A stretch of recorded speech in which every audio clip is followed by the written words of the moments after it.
இந்த நாட்டுல எந்த சமுதாயத்தினாலும் வழிநடத்திடலாம்.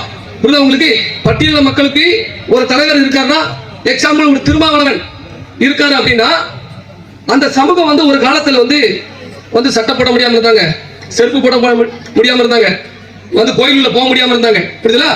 இப்படி இருந்த ஒரு சமூகத்துக்கு ஒரு தலைவர் வந்து நீ பேண்ட் போட்டு சட்டை போட்டு நீ கோயிலுக்குள்ள வா, நான் உன்னை காப்பாற்றுன்னு சொல்லும் போது அந்த சாதி அந்த தலைவனை வளர்த்து விட்டுட்டு, அந்த தலைவனை கட்டி பிடிச்சி வளர்த்து இன்னைக்கு வந்து ஆலமரமா வச்சிருக்காங்க, அதிகாரத்தை கொடுத்துருக்காங்க.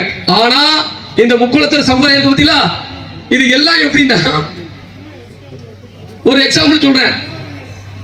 இப்போ பன்னி குட்டுன்னு வைங்களேன், நீங்க பன்னிகளை வந்து நம்ம மேய்க்கும் பொழுது அடிச்சுன்னு வைங்களேன், அடிச்சு ஒரே இடத்துல நேரம் போய் கூண்டு அடைஞ்சிரும்.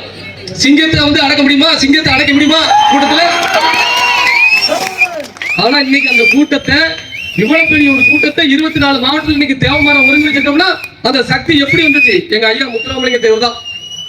என்னோட பேச்சு, என்னுடைய நடைகள், எனக்கு உடல் நிலை எல்லாத்தையும் சரி பண்ணது எங்க ஐயா முத்துராமலிங்க தேவர் தான். அதனாலதான் வீதியா 24 மணி நேரமும் சாப்பாடு பசியே எடுக்க முடியுது. அப்படின்னா என்ன காரணம்?